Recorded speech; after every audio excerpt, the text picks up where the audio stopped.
Hi friends, Karthi Revathi சீரியலை பற்றி தான் இந்த வீடியோவில் நம்ம பார்க்க போகிறோம். வாங்க வீடியோக்குள்ளே போகலாம். அதுக்கு முன்னாடி ஒரு சின்ன ரிக்வெஸ்ட், நம்மளோட சேனலை சப்ஸ்கிரைப் பண்ணாமல் இருந்தால் மறக்காமல் சப்ஸ்கிரைப் பண்ணி பெல் பட்டனை கிளிக் பண்ணிக்கோங்க. அப்போ தான் நான் போடுற உடனுக்குள்ள நோட்டிஃபிகேஷன் வீடியோ உங்களுக்கு வரும். இப்போ வாங்க என்ன நடக்குதுன்னு சொல்லிட்டு பார்க்கலாம். இப்போ பார்த்திங்கன்னா நம்மளோட கார்த்தி ரேவதிக்கு சமைச்சு ஊட்டி விட்டுட்ருக்காரு. மாறி மாறி ரெண்டு பேரும் ஊட்டி விட்டுட்ருக்காங்க. இதை பார்த்திங்கன்னா சந்திரகலாவும் நம்மளோட சிவனாண்டி ஜன்னல் பார்த்துடுறாங்க. பார்த்ததுக்கப்புறம் பார்த்திங்களாங்க, நம்ம கிட்டலாம் எப்படி நடிச்சுட்டு நாடகம் ஆடிட்டு அப்பனா ரேவதிக்கு எல்லா உண்மையும் தெரிஞ்சிருக்கணும். அதனால தான் கார்த்திகிட்ட இவ்வளோ உரிமையோடு அவள் பழகிறா அப்படின்னு பேசிகிட்டு இருக்காங்க. இதை விடவே கூடாதுங்க. உடனே போய் நான் அக்காவை கூட்டிகிட்டு வரேன்னு சொல்லிட்டு சாமுண்டீஸ்வரி கிட்ட போயிட்டு, அக்கா உனக்கு ஒரு விஷயம் தெரியுமா, இப்போ ரேவதி எங்கே இருக்கான்னு தெரியுமா அப்படின்னு சொல்லும் போது, என்ன சொல்கிற சந்திரா, ரேவதி அவன் ஃப்ரெண்டோட பர்த்டே பார்ட்டிக்கு தானே போயிருக்கா அப்படின்னு சொல்லிட்டு சாமுண்டீஸ்வரி கேட்குறாங்க.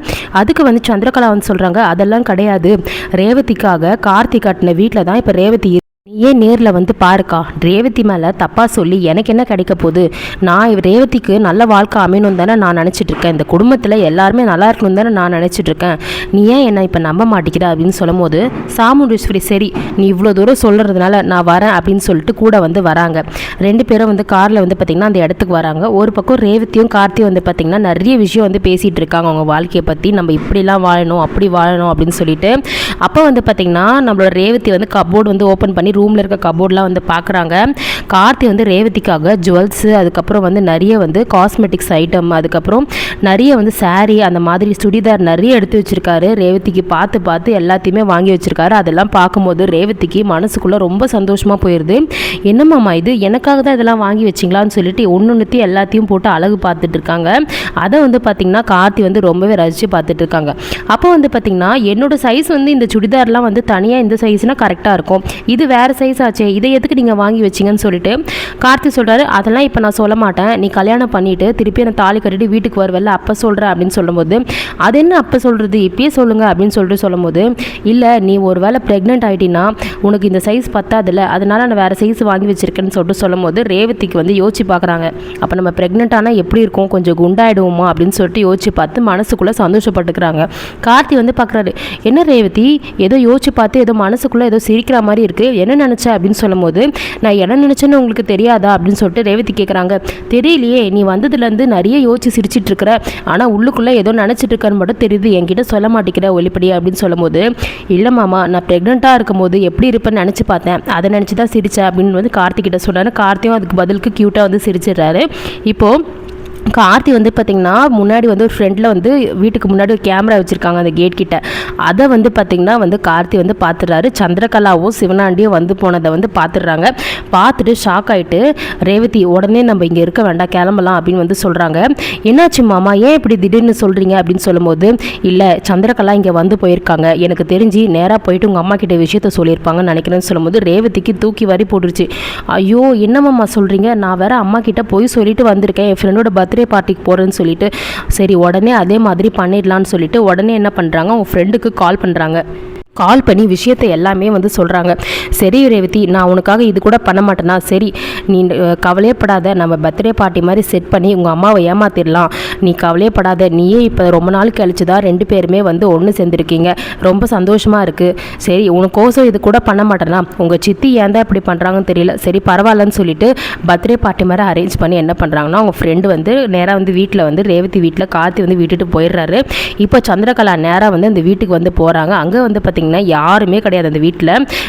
பெல்லடிச்சு பார்க்குறாங்க, உள்ளே ஜன்னலில் எட்டி பார்க்குறாங்க, யாருமே இல்லை அந்த வீட்டில். கார்த்தியோட காருமே கிடையாதுங்க. அப்போது என்ன இது, இங்கே தானே இருந்தாங்கக்கா, அக்கா அவள் இங்கே தான்க்கா இருந்தா, அவள் எங்கே போகலான்னு தெரியல, சந்திரா உன்னை நம்பி நான் வந்தேன் பாரு, என்ன சொல்லணும், அவள் எங்கே இருக்கான்னு நான் காட்டுறவான்னு சொல்லிட்டு அவங்க ஃப்ரெண்டோட வீட்டு அட்ரஸ் சாமுண்டீஸ்வரி கிட்டே இருக்குது. அந்த அட்ரஸை வச்சு பார்த்திங்கன்னா நேராக போகிறாங்க. போயிட்டு பார்த்திங்கன்னா, அக்கா அவள் இங்கெல்லாம் இருக்க வாய்ப்பே இல்லைக்கா, ஒரு வேளை அவள் அங்கே இல்லைன்னா, ஒரு வேளை இருந்தால் கூட அந்த கார்த்தியோட சதி வேலையாக தான் இருக்கும்னு சொல்லிட்டே வராங்க. அப்போ பார்த்திங்கன்னா கரெக்டாக அவங்க ஃப்ரெண்டோட பர்த்டே பார்ட்டி வெளியில் ஃபுல்லாக பலூன்லாம் டெக்கரேஷனாக இருக்குது. உள்ளே போயிட்டு பார்க்குறாங்க. அப்போ தெரியுது இந்த மாதிரி அவங்க ஃப்ரெண்டோட பர்த்டே பார்ட்டியில் தான் இருக்காங்க அப்படின்னு சொல்லிட்டு.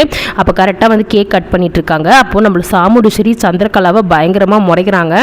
இதான் நீ பண்ணி வச்ச வேலையை பாரு, ஏற்கனவே உன்னால் என் புருஷனை சந்தேகப்பட்டு இப்போ நான் அவர்கிட்ட பேசுறது கூட முடியாமல் இருக்கேன், அவர் மூஞ்சில் முழிக்க முடியாத அளவுக்கு நீ பண்ணிட்ட, இப்போ என் ரெண்டாவது என் பொண்ணை இந்த மாதிரி என்னை சந்தேகப்பட வைக்கிறியான்னு சொல்லிட்டு கேட்டுட்ருக்காங்க. அப்போது நம்மளோட ரேவதி வந்து கூட ஃப்ரெண்டு கூட வந்து பார்த்திங்கன்னா கேக் கட் பண்ணிகிட்டு இருக்காங்க. கட் பண்ணி அவங்க ஃப்ரெண்டு ஊட்டி விட்டுட்ருக்காங்க. ரேவதியும் பதிலுக்கு ஊட்டிட்டு பர்த்டே பார்ட்டி மாதிரி வந்து நடந்துட்டுருக்குது. இதை பார்த்துட்டு சாமுண்டீஸ்வரி நேராக வந்து சந்திரகலா கூட்டிகிட்டு வீட்டுக்கு வந்துட்டாங்க. அப்போது அக்கா நான் சொல்கிறது நம்புக்கா, ரேவதி அந்த வீட்டில் தான் இருந்தா, சத்தியமாக தான்க்கா சொல்கிறேன்னு சொல்லும்போது, இதை பாரு சந்திரா, இனிமேல் ரேவதி பற்றி யாரை பற்றி குடும்பத்தை பற்றி என்கிட்ட பேசாத, எதை பேசுறதுனாலும் ஆதாரத்தோடு நீ நிரூபிச்சிருக்கணும் அப்படின்னு வந்து சொல்கிறாங்க. அப்போ வந்து பார்த்திங்கன்னா நம்மளோட சாமுண்டீஸ்வரி திட்டிட்டு என்ன பண்ணுறாங்க, வீட்டுக்கு வந்து போயிடுறாங்க. அப்போ நம்ம ரேவதி வந்து இந்த மாதிரி ஒரு சும்மா ஒரு பொய்யா ஒரு கார்த்திக் கூட தான் இருந்திருக்காங்க, பொய்யா வந்து சந்திரகலா எப்படி கூட்டிகிட்டு வருவாங்கன்னு தெரிஞ்சு கரெக்டாக வந்து ஒரு ஆக்டிங் வந்து போட்டாங்க நடுவில். இப்போ கார்த்தி வந்து ஃபோன் பண்ணுறாரு, என்ன உங்கள் சித்தியோ உங்களோட அம்மாவும் அங்கே வந்தாங்களான்னு சொல்லிட்டு கேட்குறாரு. ஆமாம் மாமா, நீங்கள் சொன்ன மாதிரி பர்த்டே பார்ட்டிக்கு வந்தாங்க. சரி சரி, நான் மட்டும் அந்த சிசிடிவி ஃபுட்டேஜில் வந்து பார்க்கலைன்னா கண்டிப்பாக வந்து உங்கள் சித்தி வந்தது எனக்கு தெரியாமல் போயிருக்கோம் அப்படின்னு வந்து சொல்கிறாங்க. அப்போ கார்த்தி தெரிஞ்சுக்கிட்டாரு. தெரிஞ்சு தான் இந்த மாதிரி ஒரு ஏற்பாடு பண்ணி ரேவதியை வந்து இப்போ வெளியே தெரியாத அளவுக்கு காப்பாற்றிருக்காரு. இங்கே பாரு ரேவதி, இனிமேல் நான் சொல்லிட்டேன், இனிமேல் எப்படியாச்சும் வந்து நீ வந்து வெளியே வந்து சந்தேகம் வராத அளவுக்கு நடந்துக்கோ. அதே மாதிரி உங்கள் அம்மாவுக்கு சந்தேகமே வந்துடக்கூடாது. இப்போ எதுவும் நம்ம தப்பிச்சிட்டோம், இனிமேல் இந்த வெளியே மீட் பண்ணுற வேலைலாம் நிறைய அவாய்ட் பண்ணிக்கிறது நல்லதுன்னு சொல்லிட்டு கார்த்தி வந்து உஷாராக வந்து சொல்கிறாரு. இதெல்லாம் வந்து இன்னும் கொஞ்ச நாளைக்கு தான் இந்த கும்பாபிஷேகம் நல்லபடியாக முடிஞ்சு நான் குடும்பத்தை ஒன்று சேர்த்துடலாம், அதுக்கு நான் வெளியிலேருந்து போராடுறேன், நீ வீட்டுக்குள்ளேருந்து உன்னை ஹெல்ப் பண்ண சொல்லியிருக்கேன் அவ்வளோதான் அப்படின்ற மாதிரி வந்து சொல்லியிருக்காரு கார்த்தி. சித்தி ஏன் தான் இப்படி பண்ணுறாங்கன்னு தெரியல மாமா, எப்போ பார்த்தாலும் நம்மளை பிரிக்கிறதுலே குறியாக இருக்காங்க. இப்போ கூட பாருங்கள், நம்ம இப்போ தான் ஒன்று சேர்ந்து நம்ம வந்து நம்ம வாழ்க்கையில் வந்து வாழ முடியாதெல்லாம் வந்து நம்ம பார்த்து பேசியிருக்கோம். ஆனால் வந்து அதுக்குள்ளே எங்கள் அம்மாவை கூட்டிகிட்டு வந்துட்டாங்க, சித்தி ஏன் தான் இப்படிலாம் நடந்துக்கிறாங்கன்னு தெரியலன்னு சொல்லிட்டு இருக்காங்க. ஆமாம், இப்போ உங்கள் சித்திக்கிட்ட மட்டும்தான் உஷாராக இருக்கணும். இனிமேல் அவங்க எப்போ சான்ஸ் கிடைக்கும் உன்னை போட்டு கொடுக்கலான்னு தான் பார்த்துட்டு இருப்பாங்க. இனிமேல் வந்து ஃபோன் பண்ணுறது, பேசுறது, வெளியே சந்தேகம் வர மாதிரி நடந்துக்கிறது, இதெல்லாம் அவாய்ட் பண்ணிக்கோ ப்ளீஸ் அப்படின்னு சொல்லிட்டு கார்த்திக் கேட்குறாரு. சரி மாமா, நீங்கள் சொல்லிட்டீங்கல்ல, கண்டிப்பாக நான் இனிமேல் அந்த மாதிரிலாம் பண்ண மாட்டேன், அட்ஜஸ்ட் பண்ணி நான் கும்பாபிஷேகம் வரைக்கும் நான் எல்லாருக்கிட்டையும் ஆக்டிங்கை போடுறேன் அப்படின்ற மாதிரி ரேவதி வந்து சொல்கிறாங்க. சந்திரகலாக்கு பயங்கர நோஸ் கட் ஆகிடுச்சு. உடனே சிவனாண்டி வந்து ஃபோன் பண்ணுறாரு சந்திரகலாக்கு. என்ன சந்திரா, அவங்க அக்கா கிட்ட சொல்லி அந்த ரேவதியோட விஷயத்தெல்லாம் தெரிய வச்சியான்னு சொல்லும் போது, எங்கெங்க நான் சொல்லும் போது எங்கள் அக்கா வந்து கூட்டிகிட்டு நேராக வந்து கையோடு கூட்டிகிட்டு போனேன். நானும் எங்கள் அக்கா முதல்ல வரவே மாட்டேன்னு சொன்னான். ஏற்கனவே மாமா விஷயத்துலேயே உன்னை நம்பி என்னோட புருஷனை சந்தேகப்பட்டுட்டேன், நான் வரமாட்டேன்னு சொன்னான். நானும் ஏதோ ஒன்று ரெண்டு பேசி அவளை வந்து நேராக கூட்டிகிட்டு வந்தா, பார்த்தா அந்த வீட்டில் 2 பேருமே இல்லை. நான் ரொம்பவே அவமானப்பட்டுட்டேங்க திருப்பியும் அப்படின்ற மாதிரி சந்திரகலா சொல்கிறாங்க. எனது 2 பேரும் இல்லையா, நம்ம ஒரு தப்பு பண்ணிட்டோம் சந்திரா, அந்த மாதிரி அவங்க ஊட்டிகிட்டு இருந்தாங்களா, அதை நம்ம வீடியோ எடுக்காமல் போயிட்டோம், அதை மட்டும் எடுத்திருந்தா கண்டிப்பாக நேராக அவங்க அக்கா கிட்ட அதை காமிச்சிருக்கலாம் அப்படின்ற மாதிரி வந்து சொல்லியிருக்காங்க. ஆமாங்க, அதுதாங்க நம்ம பண்ண தப்பு, பேசாமல் வீடியோ எடுத்திருந்தா நேராக போயிட்டு அக்கா கிட்ட காமிச்சு உண்மையை சொல்லியிருக்கலாம், நம்ம நேராக கூட்டிகிட்டு வந்தது தான் இப்போ தப்பாக போச்சுன்னு சொல்லிட்டு சந்திரகலா வந்து சொல்லிட்டு இருக்காங்க. சரி, அப்புறம் அவள் எங்கே தான் இருந்தா அப்படின்னு சொல்லும்போது 2 பேருமே ரொம்பவே உஷாராக இருக்காங்க. 2 பேரும் போயிட்டு அவங்க ஃப்ரெண்டோட பர்த்டே பார்ட்டியை கார்த்தி வந்து விட்டுட்டு போயிட்டான் போல. இப்போ ரேவதி வந்து அவள் சொன்ன மாதிரி அவன் ஃப்ரெண்டோட பர்த்டே பார்ட்டியில் இருக்கிற மாதிரி ஒரு ஆக்டிங் பண்ணிட்டு இருக்கா அப்படின்னு வந்து சொல்கிறாங்க. இப்போ நான் எப்படி தான் நிரூபிக்கிறதுன்னு தெரியல, சரி விடுங்க, எப்படியாச்சும் ஒரு சந்தர்ப்பம் கிடைக்காமையே போகும், கண்டிப்பாக இவங்களை பற்றி நிரூபிச்சே தீரணும் அப்படின்னு வந்து சொல்கிறாங்க சந்திரகலா. இதெல்லாம் முடிஞ்சதுக்கப்புறம் ரேவதி வந்து வீட்டுக்கு வராங்க. அப்போ வந்து பார்த்திங்கன்னா சாமுண்டீஸ்வரி சொல்கிறாங்க, இங்கே பாரு சந்திரா, அவகிட்ட எந்த விஷயத்தையும் சொல்லிக்காத அப்படின்னு சொல்கிறாங்க. சரிக்கா அப்படின்னு சொல்லிட்டு சொல்லும் போது அதுக்கப்புறம் வந்து சாமுண்டீஸ்வரி போனதுக்கப்புறம் ரேவதிக்கிட்ட கேட்குறாங்க, ரேவதி எங்கே போயிட்டு வர அப்படின்னு சொல்லிட்டு சொல்லும் போது, என்ன சித்தி தெரியாத மாதிரி கேட்குறீங்க, காலையில் தானே சொன்னேன் என்னோடய ஃப்ரெண்டோட பர்த்டே பார்ட்டிக்கு போயிட்டு வரேன்.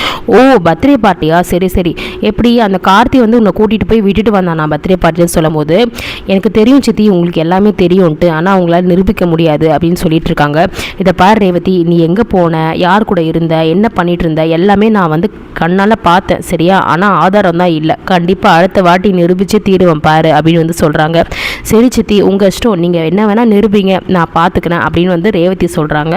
ரேவதி வந்து இப்போது ஒரு கான்ஃபிடென்ட்டாக இருக்காங்க, நீ என்ன வேணால் பண்ணிக்கோ, நானும் மாமாவும் ஒன்றா தான் இப்படி இருப்போம், எங்களை பிரிக்கவே முடியாது, உன்னால் ஆதாரத்தையும் நிரூபிக்க முடியாது அப்படின்னு வந்து கான்ஃபிடென்ட்டாக வந்து ரேவதி சொல்கிறாங்க.